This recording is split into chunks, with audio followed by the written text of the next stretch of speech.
Crows. Tonight we are talking about the Brentford game last weekend, and we were also reviewing the Slavia Prague Champions League win on Tuesday night at the Tottenham Hotspur Stadium, and also we'll be looking ahead to Nottingham Forest, who we are playing away this Sunday.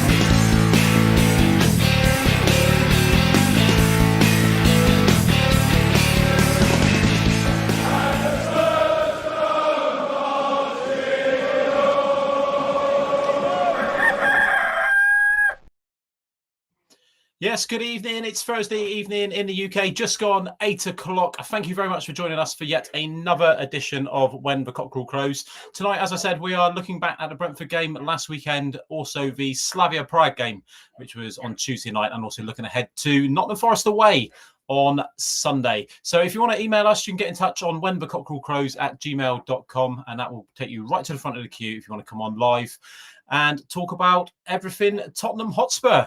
Okay, we are very, very pleased. I'm very, very pleased to say that we are joined by Hussein, and he joins us now. How you doing?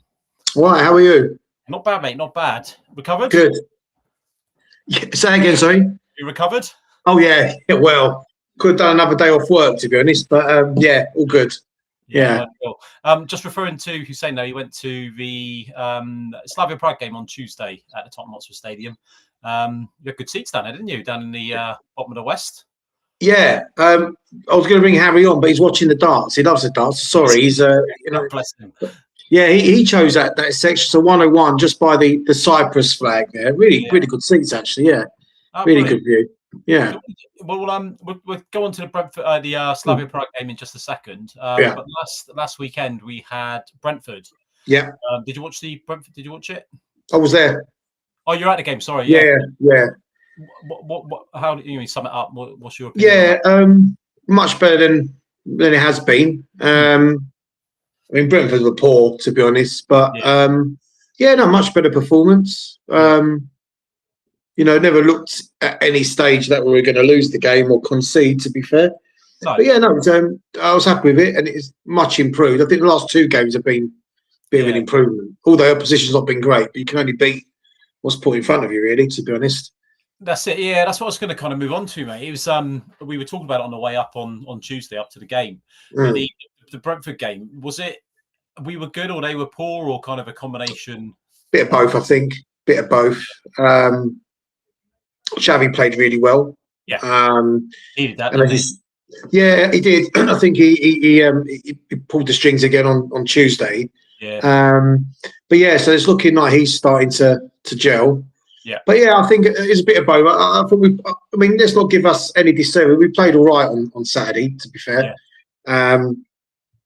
But yeah, we look comfortable. And Brentford, they're not that great, to be honest. No great shakes. But yeah, I was happy with it overall. I mean, 2 games, 5 goals, none conceded.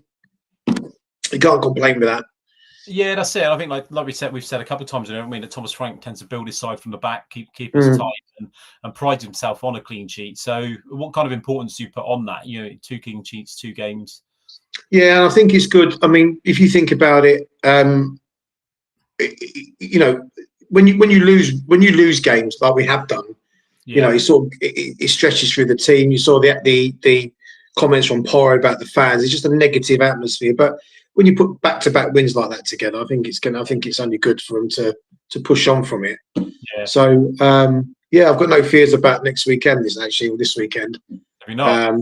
Not really. No. Dangerous territory. I think as an away, I mean, we could away game with no fear. Well, we're better away than we are at home, aren't we? So yeah. But it's nice going into this fixture knowing that we've got a couple of wins on that behind our belts, which is good.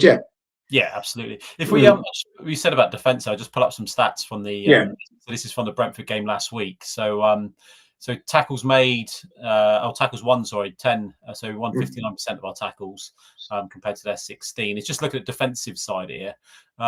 4 blocks, 11 interceptions, 29 clearances, 1 save from Vicario. Total dribbles, so that's like looking at the physicality. So these stats are taken from the Premier League website. Successful dribbles, 50 duels won. Do you feel that kind of area alone, just that defensive side, is something that is improving? There's something tangible there now. Yeah, for sure. And you can see, he dropped Van de Ven, didn't he, weekend before, and there's a bit of uproar. Newcastle game, wasn't it? Sorry. Yeah. And there's a bit of uproar about that. I wasn't very best pleased, but obviously he's starting to rotate. He trusts Danso, doesn't he? Yeah. But yeah, I think it's certainly a lot better than what it has been. And and not only that, we're scoring. Yeah. Van de Ven scored, I think it's 2, and so's Romero. Yeah. So we're scoring. We're scoring goals, and it's just good to see. And I think with the fullbacks, they're looking like they're inverting as well again. Yeah. But it looks like we're doing it and not conceding as we used to do. So yeah, and I'm at the minute I'm quietly happy. I mean, I was a bit frank out, wasn't I? A couple of weeks ago. The jury's still out on him, but if he keeps doing this every week, then I'll shut up. Yeah. I've just pulled up the attacking stats there, and you kind of became a little bit synonymous with having shots on target in the first half of games. I think it was like 6 on a row, wasn't it, on the back of the Fulham game? Was it Fulham? Yeah, it was. Yeah. Brentford alone, now you mean 7 shots on target, 15 total shots. You mean 5 shots off target, and shots outside the box. 6 shots outside the box. Thomas Frank himself said that he doesn't like us shooting outside the box. So see, we didn't really shoot outside the box when Ange was in charge. No. I'm not sure if they. I mean, I didn't know he said that actually. That's the first I've heard that. So, yeah. I mean, if you're not going to shoot, that's fine. But you've got to cross the ball, because if you're not crossing, then you're not going to score. No. And so you either shoot from the edge of the box or you cross. And there's a lot, as you know, there's a lot of tippy tappy stuff around the edge of that box. And it happens. It's been happening even when Andrew was there as well. You just got a fear of crossing the ball. Yeah. And the top sides will always cross the ball. Do you put a lot of that down to, or what do you put that down to? Kind of like the team kind of cohesion, the players not needing that time to get used to each other, or is it kind of tactics and? Well, if Frank has said that he doesn't like shooting out of the box, so it's obviously coming from him.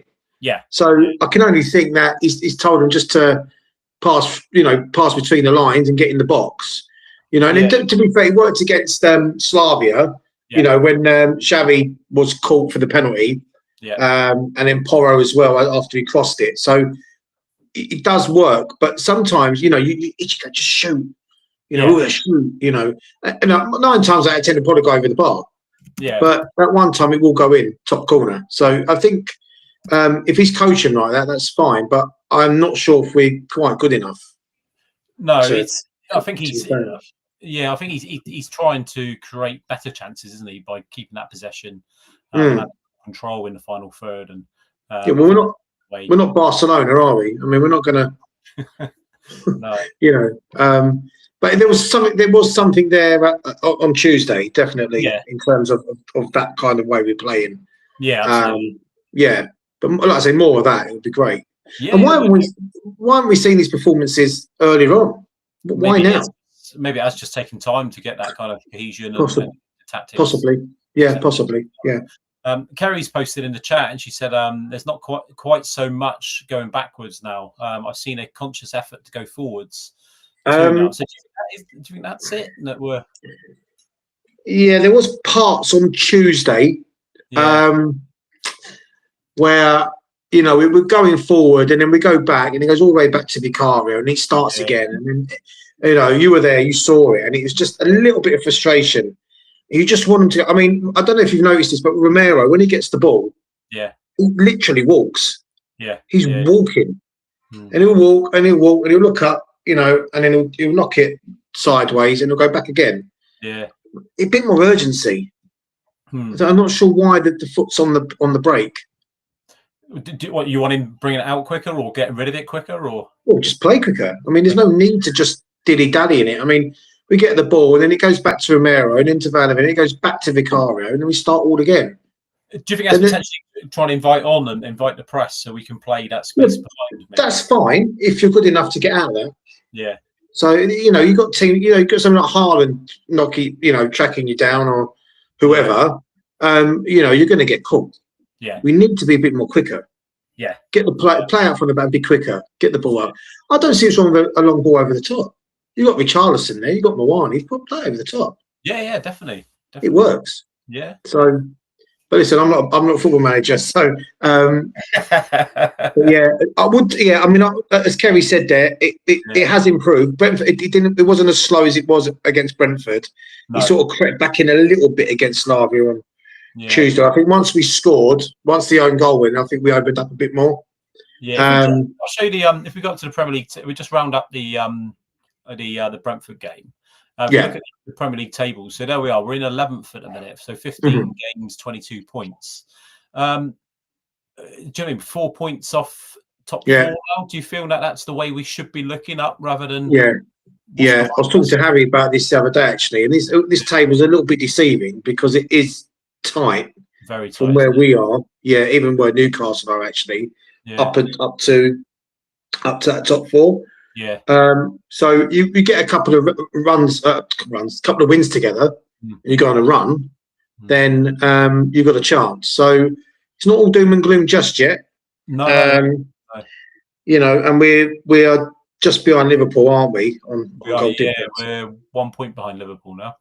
Yeah. So I think you get a little run together. So I mean, Chelsea keep dropping points.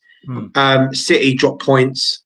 Arsenal, as you saw, lost at the weekend. There's going to be more to come of that. So it's going to be very tight, I think, right up until the last game. Yeah, I think so. I think it's. I think we should be looking up, shouldn't we? I mean, especially if we're getting players back from injury now. We've got Dragishin looking to come back in. Yeah. God knows what's happening with Solanke, but he's moving on to the Champions League. He's been replaced in the squad now by Matty Sell. Yeah. Interesting. Around about Solanke and the reason he's out and things like that. So I was talking to Ian about this, our good friend Ian, and it's an interesting one because Frank said there's been no change to his injury. Yeah. So if they knew he was going to be out this long, why was Tell not put in the squad? Yeah. Originally, if they knew Solanke was going to be this far out. I mean, I know there's been some rumours about other things going on with him, but he was there on Tuesday. I mean, I'm not quite sure if I believe them. No. But what is this injury? Why are we not being told about it? Why is he saying, well, once he's back on the grass training, I'll let you know? Why can he not tell us now what's wrong with him? It's a difficult one. Because I remember last season when Mikey Moore spent a period out, didn't he? And he was injured. And Postecoglou was quite aggressive with the press because they kept asking why he's out. Yeah. And he said, look, this is confidential information. This is his. These are his medical records that we're kind of discussing. And if you take that side of it, you think, well, that is true. But all clubs always disclose the injuries, don't they? Or they tell you something. Now, the club, as far as Solanke is concerned, they've come out and said he's got this ankle injury, and it was nothing. And he needed a minor op. It was a minor injury, and then he needed a minor op. But it just seems to have shut down now, doesn't it? And Frank, there was a change in tact from him, where he was updating and saying, yeah, he's on the grass, he's training. It would be kind of not the last international break we had. He kind of came out and said, look, he needs the international break to recover. Yeah. And then we haven't seen him since. And he has changed tact, where the last press conference last week, he came out and said, no, you'll when he's ready, you'll hear from me. So trying to shut it down. So I don't know what's kind of changed. Well, I don't believe what he says when he says, "Oh, his situation hasn't changed." So it must have changed because you don't just bring Matthias Tell in before the new year, because he's been out for one longer than whatever it is, 60 days or whatever it has to be. And I think we do have a right to know because at the end of the day, we spent a lot of money on him. Well, not us personally, but the club spent a lot of money on him. Yeah, he's hardly played, and he was quite pivotal in the run to the Europa League. He scored some crucial goals to get us there. and especially away in Frankfurt. And all of a sudden, it's radio silence. It's like, well, I'll let you know when I'll let you know. Well, that's fair enough, but this is a big football club. We need to know what's going on with these players. And whatever, if there is something going on behind the scenes, we're not going to know about it. No. He's got issues with Bissouma, as we know. That's one issue with him. Yeah. But Solanke, I mean, it's just part of me forgot about him at one point because you don't see him. It's a strange one, isn't it? Well, yeah. I'm just looking at a quote there. Frank spoke about Tao after the game, actually, and bringing him to the squad. He said his quote is, because as I understand it, it's 60 days a player has to be injured. So it's not like I could do it before. That's why we could do it now. So there's no setback for Dom. He can come back in. But if he can come back in, what's he going to do? Replace Bissouma, I suppose. Was Bissouma in the squad? No, he wasn't. He was the other one that was dropped. So because it makes me think if Dominic Solanke could come back in, then why was Tao left out? This is it. So, and this nonsense about this 60-day thing, are you telling me that this medical team, when did he get injured? Was it August? It must have been, yeah. He hasn't played this season, has he? Yeah. So you're telling me this medical team well, actually, we're not really sure how long he's going to be out for. So it's now been similar to it's been over 100 days. Yeah. And all of a sudden they go, we've been telling. Why did they not bring telling earlier? Yeah. When they must have known what was going on. Yeah, he must have had it. And this other thing is, well, Kulusevski, right? When he got injured, it's just a knock. He'd be fine. Couple of games rest. He's been out nearly a year. What? I mean, you can't just say it's a knock. No. You can't just guess. No. Maybe he wasn't assessed, and Postecoglou was just taking it on the face of it, and maybe he's limping around and thought, right, he'd be all right. But I don't know what he's been told. Surely, if he was told he's going to be out for more than 6 months, he would have told us. Yeah. So there certainly seems to be a breakdown in whether it's communication or whatnot about. We've got Kerry waiting. I'll bring Kerry in as well a sec, and we can have a. Hello, Kerry. Hello. Can you hear me? Yeah, we can hear you. You all right? Getting it right this time. Yeah, not too bad, thanks. Hi, Hussein. You all right? Fine. How are you? You all right? Good. Yeah. Good. We were just talking, Kerry. I don't know if you heard us talking about like Solanke, Kulusevski, kind of just our mess with the medical department and why players are out for so long and things like that. What's your kind of opinion, your take on that? Yeah, well, Frank's now not saying anything when anybody asks about injuries, isn't he? So I think he's probably learnt the right way. But it is frustrating for us as fans because we have no idea whether they're anywhere near getting back to fitness or anything now. So we're thinking, well, what's going to happen in January then? Do we need to bring the likes of Buskovich back because Udogie's injured again now? Yeah. So... But it was funny, well, not funny, but the Udogie one straight away, Frank came out and said he'd be back in January. He actually put a time frame on it. He said, "Oh, did he? I didn't hear that." Normally do that, do we? No. And especially if it's a hamstring. So that's another weird one. Unless he's got something going on. A hamstring takes quite a while, doesn't it? Well, it depends on the grade. If you get, you mean they're kind of graded. So if you get a serious one, then but hamstrings are always up in the air, aren't they? Because you never know how. But for him to say he's going to be back in January makes me think that it's something else. I don't know. Should be conspiracy theorist, but maybe he's got something coming up with where he's held at gunpoint, wasn't he? At one point, there wasn't there? Yeah, he was, but I think they sorted that out because he has come out publicly and said a bit about it now, hasn't he? But it's still got to be like a big shock to the system. So you'd think you'd need some sort of recovery. Yeah, about it. Maybe he's taking that. I don't know. But like you say, we are in the dark a bit about what's going on behind the scenes. There's Madison as well, bless him. I was watching him. He was doing punditry, wasn't he? And he looked like he was stretching his ankle out all the time, or his knee, whatever it is, his leg. I think he'd been told to like keep stretching that, so he was standing up. But Did you? So we were just we spoke about the Brentford game there, but we're just moving on to the Slavia Prague game. But I know Hussein, you were at the game. What did you what were your thoughts on that game? I know we touched on it, but yeah. Like I say, you can only beat what's put in front of you. They weren't great, Slavia. Although, what we will say, they did have their chances, and they probably could have put a couple away. Yeah. So we dodged the bullet. Although we had chances and should have scored more as well. So realistically, if you put every chance away, probably would be about 10-5. But it was a standard performance. It was good. It was decent. Yeah. I thought Xavi played really well.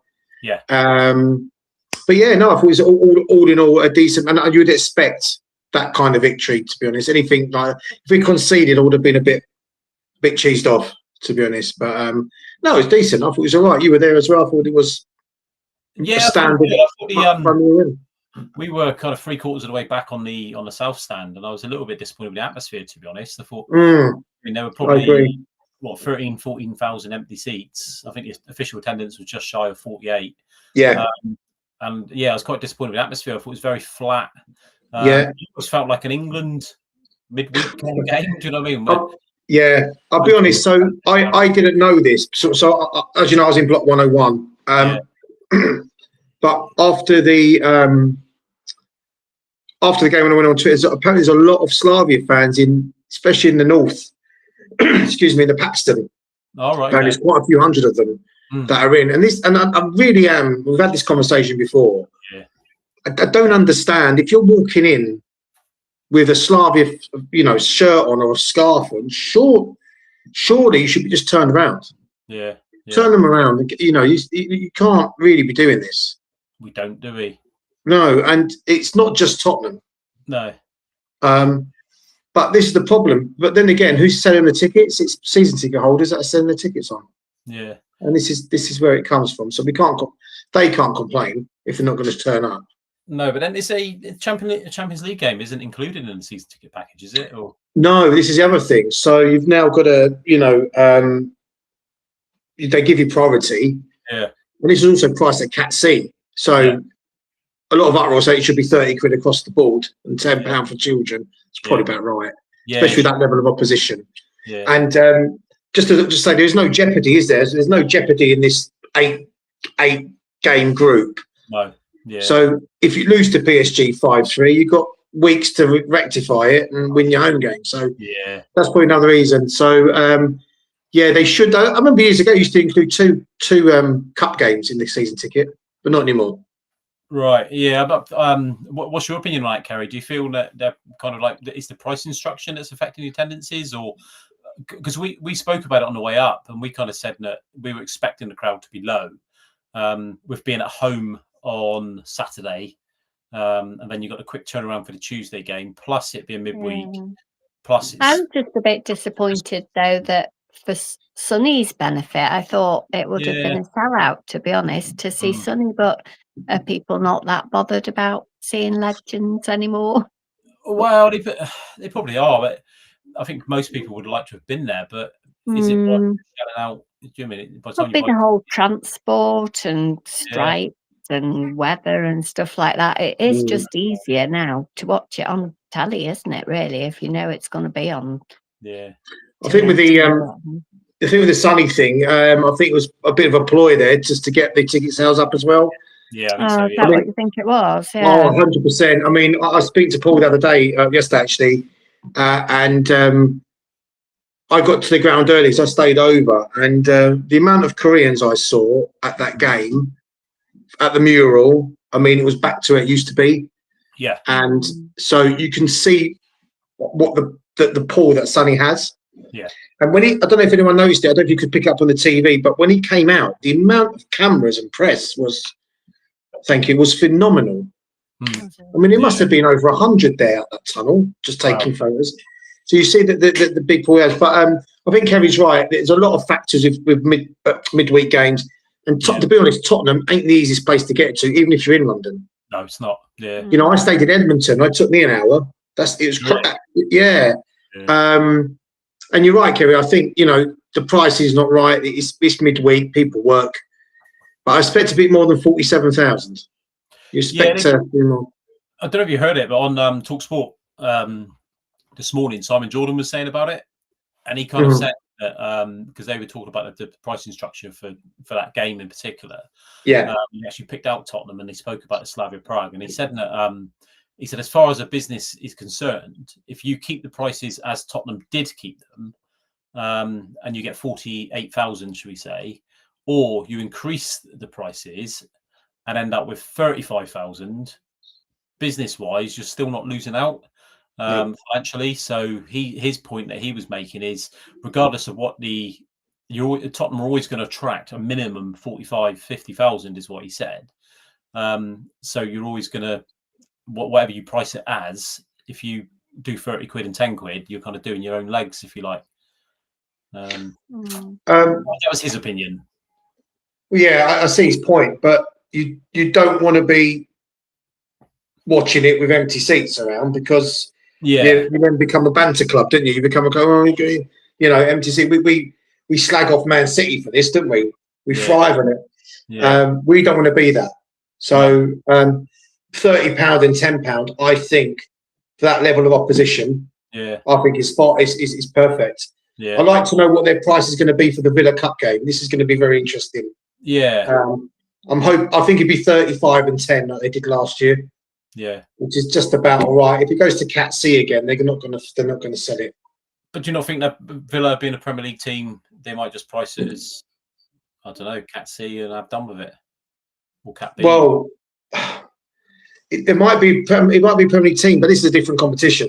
Yeah. And the other thing as well, and I don't know if Kerry agrees with this either, but the other thing is, you price these games up at £30 or £25 and £10 for a kid, and then you can buy up to 4 tickets on one CRN. Yeah. The atmosphere is absolutely killed, because with all due respect, it's going to be all new faces that have never been to the stadium, which is great. They go and see the team at the stadium. They don't get involved in the singing. They don't understand what's going on, and it's great. And the amount of signs I saw on Wednesday night, can I have your shirt? And I'm just like, I'm old school. Leave the signs at home. Leave them at home. Yeah, I'm just a bit baffled by all of it, to be honest with you. But you get the point in there as well, with it being Champions League, and like Spurs are by no means guaranteed every season to get back into Champions League. So I would have thought, definitely, if I could have been there, I would have been there. But exactly. And you're right, Kerry. Would want to be there, wouldn't they? Yeah, you're right. I just think football's getting so expensive now, isn't it? And that fans have got to draw a line somewhere, and maybe they are drawing that line. They're voting with their feet. And do you feel that there's less? Do you know what I mean? Over the last few years with Sonny at the club, there's been a vast amount, and I mean, like, do you know what I mean? Like 4, 5, 6,000 sometimes Koreans in the stadium. Do you feel with Son gone now, that kind of deficit is what we're? It's bound to have an effect. I think it's partly why they've gone to Simmons, isn't it, to try and get like the big name ticket, but that hasn't quite worked out. But like you say, the amount of Koreans there are, then I mean, I think that's why they've gone for, I'm going to be terrible with his name, is it Hung Min Yuk, isn't it, that we've got the youngster? QPIs. How's he getting on? Do we know? I don't know. To Portsmouth, I think he went to Portsmouth. Scored a couple there as well. But this thing now, when Son was there, we had loads of Korean fans, and again, I had this chat with you, Paul, yesterday, and I'll say it again, and I'll say it loudly, because I'll just say what I've got to say. People go, we can't slag off the Korean fans. They come over in their thousands. It's great. But they are not there to support Tottenham Hotspur. No. Yeah. They are there to support Son and Son only. And that's fine. That's great. That's brilliant. They've got an idol. No issue with that. But I can argue to everybody till they're blue in the face, they're not there for Tottenham, because now, this season, I've hardly seen any until Tuesday night. Yeah. And also Wednesday morning, we went up to the 3 Points Caf just to stop off before we left. And there was about 100 to 150 outside that mural. Yeah. And that was at 10 o'clock in the morning. So you know, I spoke to Korean fans on the train home sometimes, and they tell me they're just there for Son. Yeah. So, but them going shouldn't affect the attendance, because a lot of people go, I can never get a ticket to Tottenham. Yeah. I can never know this and that. I'm not paying for a membership. Well, you don't pay for a membership, you're not going to get in. It's as simple as that. Yeah. So these people that want to, the ones that moan about it, don't really want to put their hand in their pocket. No. But for every, you know, Korean fan that's not there, there should be 20, 30 Tottenham fans behind each one of them wanting to get into that stadium. Yeah. And I think most of our Premier League games sell out, don't they? They're pretty much, aren't they? Yeah. Yeah. It's very rare we don't sell out for those. They wheeled out Son on Tuesday rather than the Brentford game. Yeah, and I don't know if it was his decision or not. I know he's in LA, isn't he? So I'm not really. They probably could have done it on the, you know, for the Liverpool game, I suppose. Which is guaranteed for the Brentford game, just out of interest. I don't know actually. Oh, was that the attendance? That sellout, do we know? Yeah. Yeah. Oh no. So this is interesting. Good point, Kerry. So the attendance that was declared was 61.5. Now there was loose seats everywhere, especially in the top areas. Yeah. So what Tottenham have done, have counted the season ticket holders that have paid. They're not counting in the actual clicks on the turnstile, whatever they use now. So I would say there was about 55,000 there. And a lot of teams do this now where they count season ticket holders. So, for example, if I don't go to the Man City game at the end of January and I put it on the ticket exchange, and it sells, or sorry, it doesn't sell, those 2 empty seats will still count as 2 people sitting there because I paid. Okay. And this is the issue. I've just looked it up. What you were talking. The official announced attendance for the Brentford game was 60,759. Yeah, so 61 more or less. So that's only, but because of segregation and things like that, even when we sell out, we're not reaching 62. We're always 60. Yeah, 61. We reached 62 when it's Arsenal, Chelsea, West Ham. That's when you sort of get the quite a lot going in. But normally it averages around between 61 and a half. There's a lot of empty seats. There was a lot of empty seats. There was more on Tuesday, obviously, but Saturday there was, and so I was right at the back of the north. Okay. The very back row. So, and I could just see pockets of empty seats everywhere, especially at the top. Yeah. I do remember. Before the Brentford game, we'd done a little show before, hadn't we? And we said, "Oh, we're really not looking forward to the Brentford game." But we were surprised, really. Well, I was pleasantly surprised by the last 2 matches. I've been quite pleasantly surprised. So that could have been partly a reason of people just thinking, "Oh no, I'm going to give this one a miss." Like you say, the season ticket holders that just couldn't be bothered to turn up for it. Yeah, this is it. And you know, winning breeds crowds, doesn't it? You know, and if you're winning games, they're going to show up. If you're losing games, they're not going to. No. You know, off the back of this poor run we've had, I've now got a season ticket out of it, and partially due to the fact that if you look on Twitter or X, whatever it's called now, so many season ticket holders. Oh, I'm not going to renew next season. I'm sick of this football, and they don't realise how privileged they are to have a season ticket. Yeah. You know, it's something I've been striving for many years. And I finally got one for me and Harry. So it's just you just got to take it as it is. It's football. Were you in a queue and got offered one, or did you make the inquiry and say, "Look"? Well, no. So good question. So I was like 35,000 on the list. I then got an email a few weeks ago to say, "Oh, we're offering part season tickets and they'll be on sale on a Tuesday morning." So I sort of took it a pinch of salt. So I went on that Tuesday morning at 10 o'clock, straight in, and there was 2 together. Oh, right, okay. But I had to pay full price for Harry. But when I renew, I'm going to move and get a concession area. Okay. And we're in block 508, and I've got 2 together. Because last time they offered this to me 2 years ago, there was none together. No. Okay. There wasn't many, so I took it. And I thought, no, I'm going to grab it. At least now I'm on the system. Yeah. And then I'll swallow the hit now, pay the higher price now. But obviously, in April when we renew, I'll move to a concession area. Hopefully the south stands where I want. That's the. So 508, where's that? Is that north? So if you're facing the dugout on the pitch, centre circle, look to your top right, and it's sort of north corner, north and the west corner. Yeah, it's good. It's decent. Yeah, it's nice view. Yeah, good. So just looking back at the Prague game, I'll just bring up our starting lineup. Do you see that at the minute as being our strongest 11? Like, all considering the players available, and so Vicario in goal, Van der Ven, Romero, Porro right back, Spence left side, Gray and Paulinho with Simmons ahead, and then Kuda, Soderbergh and Richarlison. Do you think we'll start with Bentancur and Paulinho about, I'd say, but rotating between them, because it depends which game, doesn't it? I think between which one Paulinho and which one Bentancur is better. But I've been really impressed with Gray now. I think he's looking a lot more confident the more games he's getting played in midfield. I think, Kerry, it's fair to say that we shouldn't be playing Paulinho and Bentancur together anymore. No, I think that one or the other, not both together, definitely. I agree, and I think you're right with rotating them, depending on, I think Paulinho away from home is probably where he needs to be. That little bit of bite.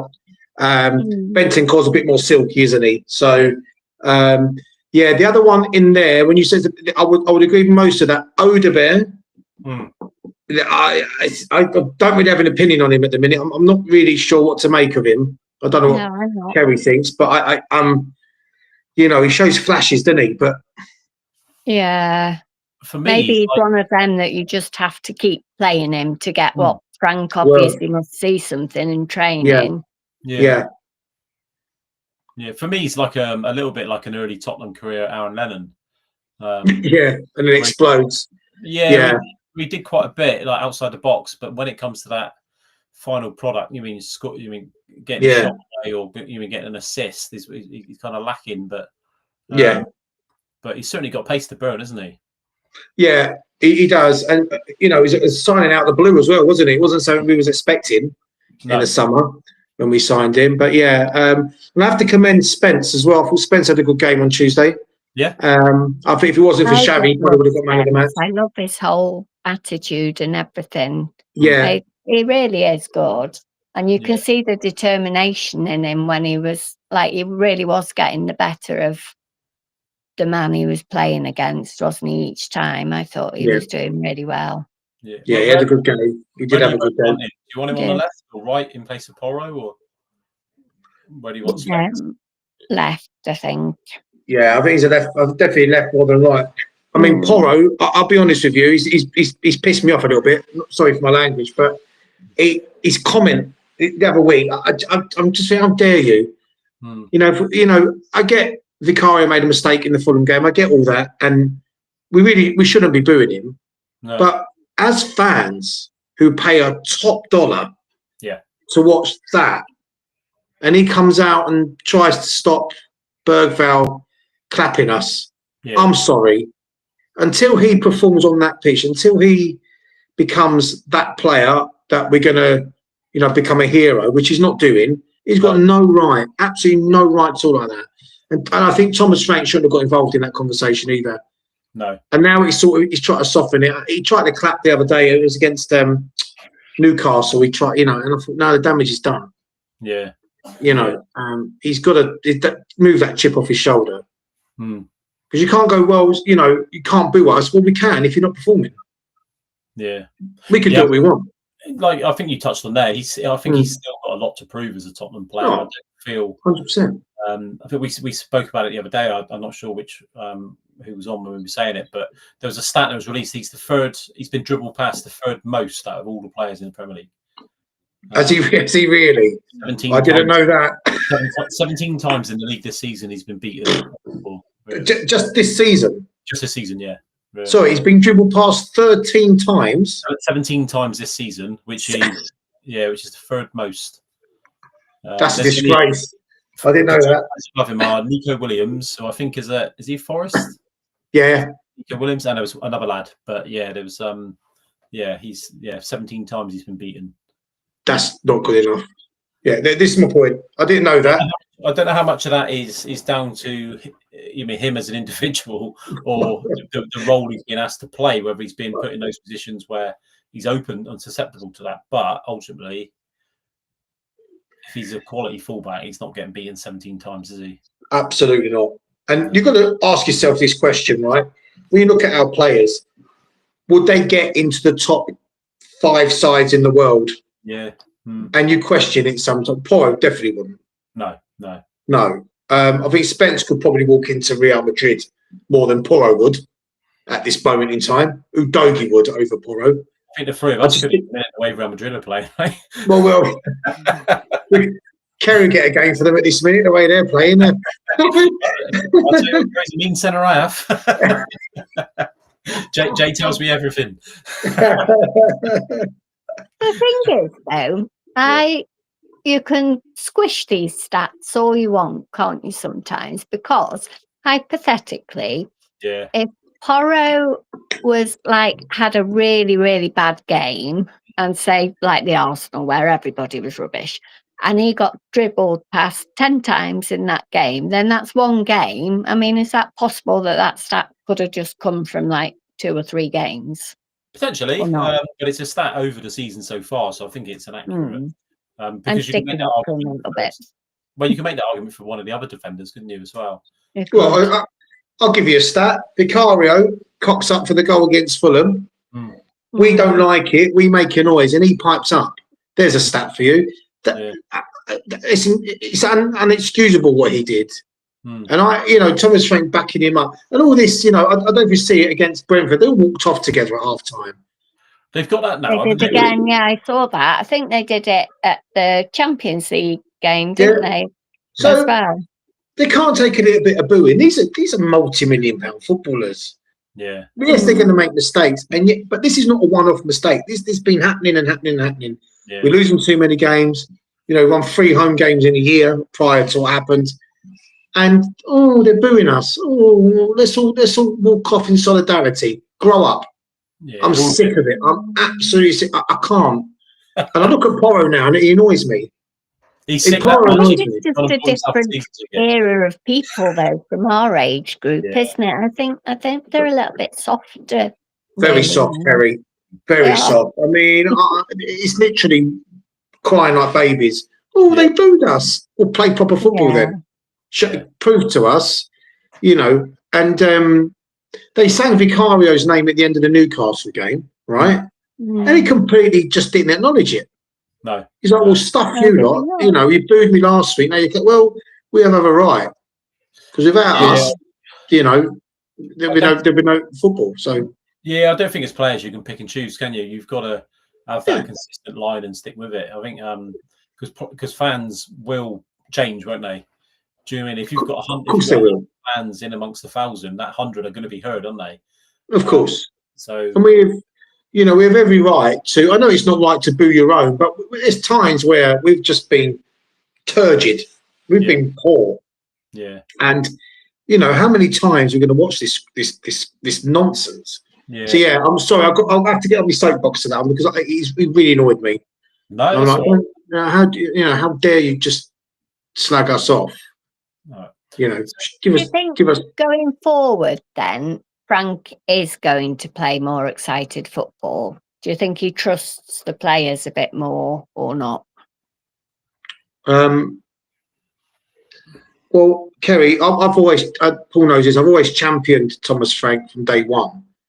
Before Postecoglou got there. The last few weeks, I've just been scratching my head because I really want it to work for him. I really do. But I'm starting to think that he's a bit inconsistent. But I hope now he does play some good attacking football and he does get us the results because we've got the players there. These players don't turn bad overnight. They don't. These are some of these are good, decent players. And they've got to be managed well. So I hope you're right, Kerry. I do think that going forward now, this last couple of wins at home will push us on a bit. And if we get a nice result against COYS, which I think we will, so I don't think they're that great. No. I think we've got a bit of a chance to have a nice run over Christmas. Yeah. And go forward. Did you think after last night before, wasn't it, game? Did you think Thomas Frank was looking really serious when he was clapping the fans, though? He wasn't smiling, I thought. He was just walking around with quite a serious face on, I thought, at the end of that, considering we'd won. He claps the fans. He's done it at Brentford. He did it, didn't he? After every game, win, lose or draw, he'll clap the fans. Yeah. So yeah, I want to take too much. I have to take that with a pinch of salt. But at least he goes around and claps the fans. But he's always, like I say, he's always done that. I think he talks well. I like the way he talks. Unlike Postecoglou, who's constantly looking at the floor. Yeah. And he always seemed angry, didn't he? Postecoglou just always seemed like he had a bee in his bonnet about everything and everyone. Yeah. But yeah, no, I like the way he talks. I just hope it does work for him. Yeah, I was frank out, and it was probably a knee-jerk reaction. Shouldn't have done it, but I was angry. And yeah, but I hope he shuts me up. I really do. I hope he proves me wrong. So I do like him. Yeah, I do, and I want it to work. And we can't keep changing managers, as you know. Again, we talk about it all the time. We spoke about it with Postecoglou, didn't we? We spoke about it with Conte. You know, we have the conversation. Who are we going to get in? And we can't keep changing managers. No. And looking at the Conte era, it wasn't too bad. Looking back, no, it wasn't. No, it was decent. Yeah. So quite spoiled as far as Tottenham fans are concerned over the last kind of 10 years, really, haven't we? Yeah. The one game that really annoyed me, sorry to divert off, with Conte was that AC Milan Champions League. Oh, yeah, I mean, just did not go for it at all, did we? Just that night, if I could replay one game, it'd be that one, and just you just do it differently. Was it 1-0 down for the first leg? I think, wasn't it? 1-0 down first leg, and you play the second leg, and 0-0. And I know Romero got sent off. Yeah, Harry Kane had a header right at the death. Put it wide. A shot on goals, wasn't it? Did he not take off an attacker and bring on a defender as well? I think at one point. Yeah, I can't remember who it was now, but it was just like, what are you doing? Because we all knew this was going to be our last Champions League game for a while. Yeah. And we was right. We didn't expect to in the Europa League, to be honest, but yeah. But I will say, and this Champions League is an open book at the minute, and if we can, I think we'll qualify. Obviously, but either way, we'll qualify. But I don't, you know, if we had a little run in this like we did in 19, you could have a chance. You could just have a chance. Up, doesn't it? And you know, 2 legs and that, and it. Yeah. I don't know. You're raising excitement here now. Saying what's going on? Well, you've got to be positive. I mean, in 2019, that run we had, you know, nobody expected that. I mean, I think the group stage we only had 1 point from the first 3 games. Yeah, it wasn't great, was it? It was so bad.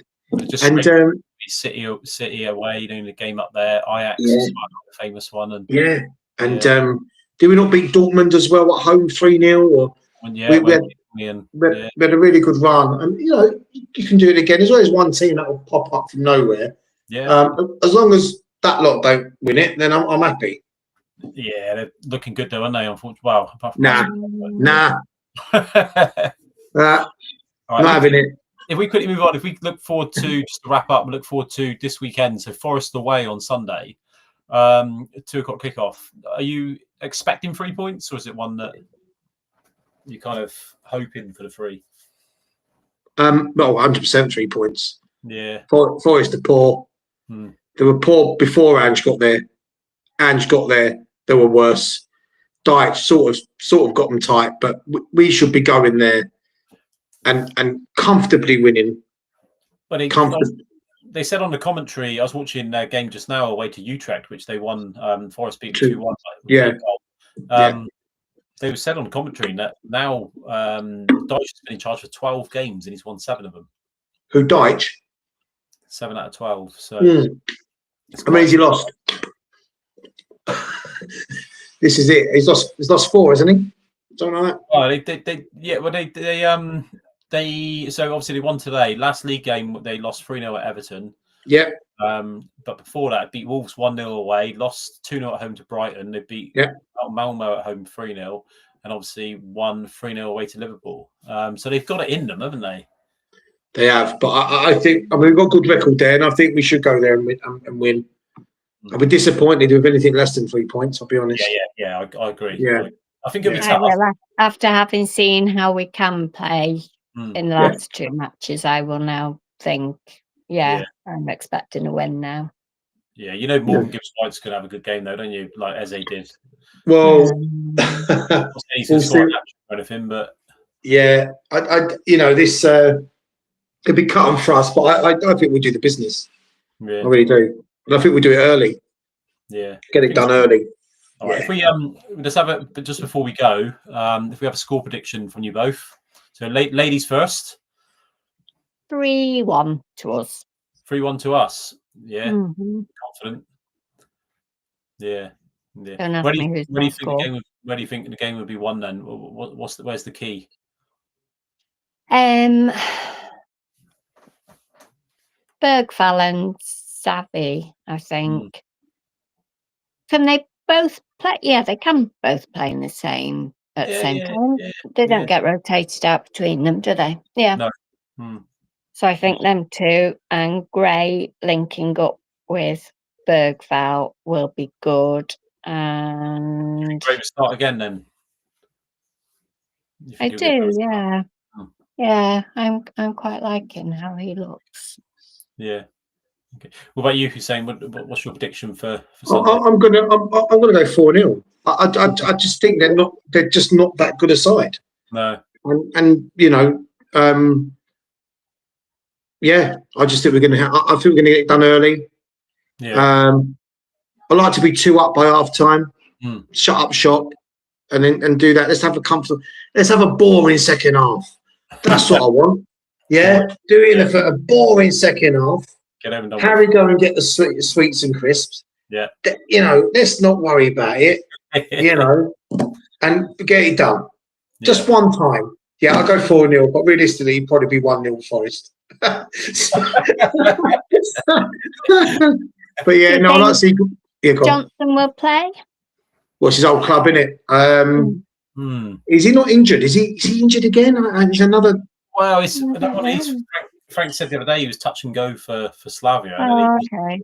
But I think Johnson's a good impact. Him in all the videos with Sonny. He's the only one I haven't seen. Have you seen any of him with Sonny? No, I haven't. No. But he's a good impact player, Johnson. He's got no airs and graces about him. He's never going to get you standing on your chair. No. But is it just something about him where you just think, well, actually, he's a good impact player to come on? He gets a goal, doesn't he? Back post. He's always on post. The problem is, and some of these Spurs fans are a bit blinkered to it because he scores tap-ins. They think, he's not that good, and he does some. I mean, some of his crosses are poor. Yeah. But tapping or not, he still scores. He's not going to score 40 yarders, but he scores, and he was top scorer. Was his top scorer last season? I think he was, wasn't he? 19 goals. He might have been, but the amount of grief he gets off our fans is ridiculous, I think. Yeah. We like our wingers, don't we? And we like our wingers who get on the ball, do a trick, beat a man. And he always get more appreciation from the fans than Johnson. See, kudos. What I have to say, this is some signing. Yeah. He is what you call a Tottenham player, isn't he? He's got everything. He's quick. He very rarely loses that ball. No. Don't get me wrong, he's no Dembele, but this is the closest thing we've had to him. It's I want a bit more from him, like output wise. Do you know what I mean? Dembele didn't score many goals. I think Kudos got goals in him, 100%. Yeah. So, and you saw on Tuesday night, he some great runs and stuff. So, he's exciting. It's great to see that. I love waiting for his goal celebrations as well. If he's going to do that deep one every time, that's just brilliant. That was right in front of me, actually. It's quite interesting to see because I didn't realise Richarlison also got a chair and Xavi. I didn't realise there was 3 chairs. I saw the highlights yesterday. But more kudos. He's fantastic. And we signed him from West Ham. Which is great. Selling those little plastic stools with a Tottenham badge on in the club shop. Don't rule it out. Daniel Levy would do that, wouldn't he? Surely. Yeah. They'll start doing half and half stools, won't they, in the shop like they're doing? Brilliant. All right. Well, fingers crossed for Sunday. Hopefully you both will be right in predicting the away win. So. What's your prediction, Paul? Just out of interest. My Super 6. I've put 2 all. Christ. Yeah, I know. I don't know. I still not quite 100% going into this kind of game. But yeah, it's one that would we be surprised if we won 2-1 or lost 2-1? I don't know. Do you know what I mean? But I think there'll be goals for both teams. I just think we can still be got at, and I don't know. I can just see Morgan Gibbs-White turning it on and putting in a good performance. But you are right. Forest aren't a great side. Do you know what I mean? They're very erratic in their performances, aren't they? But I don't know. I just think at home they've got a good atmosphere there. It's always a tricky one of those tricky ones to go to, isn't it? It's probably one of those grounds a bit like Goodison, where you much rather go there at 2 o'clock on a Sunday afternoon than what you would 8 o'clock on a Monday night. Do you know what I mean? Well, yeah, you're right. But I hope you're wrong. It's a pretty all right time, that one. But yeah, but yeah, hopefully an away win. Yeah, fingers crossed. All right, lovely. What are we thinking to Van de Ven's feistiness all of a sudden? Are we thinking he's a bit suspended now? Good. Glad you brought that up, actually. I have to say that the yellow card he got on Tuesday night was an absolute disgraceful decision. Yeah. I was right in front of that, and he never touched him. No, there was a bit of that going on Tuesday, wasn't there? A lot of that, and it gave the yellow card within 2 seconds. Yeah, we couldn't wait. And apparently Thomas Frank was a bit cheesed off with Van de Ven, but I feel a bit. It's very harsh on him, actually. Yeah, very harsh. And the Romero tackle at Brentford. Oh. Well, I'll be honest with you. I think he won the ball. I don't even think it's a card. I think I think it's the aggression. I just don't think you can go in that strong anymore, can you? I think again. Yeah, but what kind of game are we playing here? I mean, I don't think he was high. Yes, he came in from behind, but he won the ball, and he won the ball by much. That ref watch, you're going, oh well, he never won the ball. Well, I'm sorry, I don't know what they were looking at. The ball moved from left to right. Yeah, I think it's just the game we're in now, isn't it? You're not just lifting feet off the ground and stuff. You lose control of action. And so the Romero tackle and the Van de Ven, the Romero booking, the Van de Ven booking. Those were the two that got me off my seat. Yeah, they were just, I think, very poor decisions. Very poor decisions. Games need moments like that, don't they? Do you know what I mean? When you got a flat game, somebody just make that challenge and I agree. I think it was harsh on both of them, to be honest. I really do. Yeah. I really do. Yeah. I mean, they were calling for a red card for Romero. I mean, they checked it, didn't they? They gave it a good check. But... Yeah, no chance. No, it wasn't even a yellow. But anyway, that's my opinion. But yeah, the Van de Ven one was a joke of a booking. Yeah, misses the next game now, doesn't he? So he does Dortmund. Yeah, hopefully that won't be key. But yeah. Yeah, fingers crossed. Yeah. Right, that's it for this evening. All right, thank you both. We'll do another live show next week, but we'll stick out some week and stuff as well. So fingers crossed for Sunday. Thanks for both coming on. Thank you. Enjoy the rest Thank of you the both. weekend. Okay. Right. Bye. See you. Take care. Bye bye. And there we go. Thank you very much to Hussein and Kerry for joining us this evening, where we'll be talking Brentford, Slavia, and looking ahead to Nottingham Forest, which is on Sunday at 2 o'clock in the afternoon kickoff in the UK. So yeah, thanks to everyone for watching this evening. This is going up again, so it's going to be reposted on YouTube as a video, so you can watch it again if you've missed any part of it. Also, if you want to get involved in future live shows, then send us an email, which is whenthecockerelcrows@gmail.com. We've also got a Facebook page, which is very active. So look up When the Cockerel Crows on Facebook and you will see it. So thank you very much again for watching. We're going to do a live show next week. Fingers crossed for Sunday. Do we need it? Where we play Nottingham Forest away. And hopefully 3 points for Tottenham. So thank you very much and good night. Up the Spurs.